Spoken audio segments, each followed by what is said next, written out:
ఎన్ వెంకటేశ్వర రాష్ట్ర అధ్యక్షులు ఈరోజు ఉపాధ్యాయులందరూ ప్రత్యేకించి బదిలీలు, ప్రమోషన్లు, రేషనలైజేషన్లు, పాఠశాల స్ట్రక్చర్కు సంబంధించినటువంటిది ఐక్య సంఘటన ఏదైతే ఏర్పడి ప్రభుత్వ దృష్టిలో పెట్టినటువంటి అంశాల మీద ఈరోజు గౌరవ ప్రిన్సిపల్ సెక్రటరీ గారు, కమిషనర్ గారు సుమారుగా 8 గంటల పాటు విద్యాభవన్లో చర్చలు జరిపారు. మేము లేవనెత్తినటువంటి సుమారుగా 8 అంశాలతో వారు ఏకీభవించి సానుకూలంగా స్పందించారు.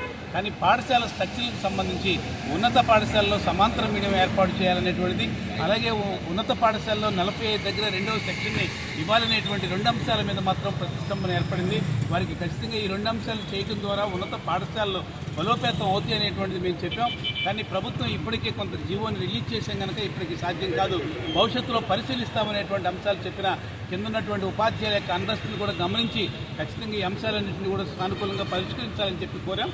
కానీ అధికారుల వైపు నుంచి స్పష్టత రానందువల్ల ఏదైతే ఉపాధ్యాయ సంఘాల ఐక్యవేదిక, మిగిలిన ఉపాధ్యాయ సంఘాలన్నీ కలుపుకుని రేపు మే 21వ తేదీన జరుగుతున్నటువంటి జిల్లా కార్యాలయాల డిఓ కార్యాలయాల ముట్టడిని మాత్రం యథాతథంగా కొనసాగించాలని ఈ ఐక్యవేదిక నిర్ణయించింది.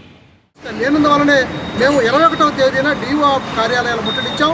ఈరోజు చర్చల్లో కూడా మాకు ప్రతిష్టంభనే ఉంది, కానీ పూర్తి క్లారిటీ రాలేదు. ఈ 2 అంశాల మీద ప్రధానంగా మేము పట్టుబట్టాం. అధికారుల అంశాల మీద మరి మాకు పూర్తి హామీ ఇవ్వలేదు. కాబట్టి మరి మేమే కాకుండా ఈ 9 సంఘాలు ఏదైతే గుర్తింపు పొందిన ఉపాధ్యాయ సంఘాల 9 సంఘాలే కాకుండా బయట ఉన్నటువంటి అనేక సంఘాలు, ఫోర్టో, ఇతర సిపిఎస్ సంఘాలు, అన్ని సంఘాలు మద్దతుతో వాళ్ళ పక్షాలు కూడా ఈరోజు మేము మాట్లాడాము. కాబట్టి మేము అందరికీ మరొకసారి చర్చించాల్సిన అంశం కూడా ఉంది.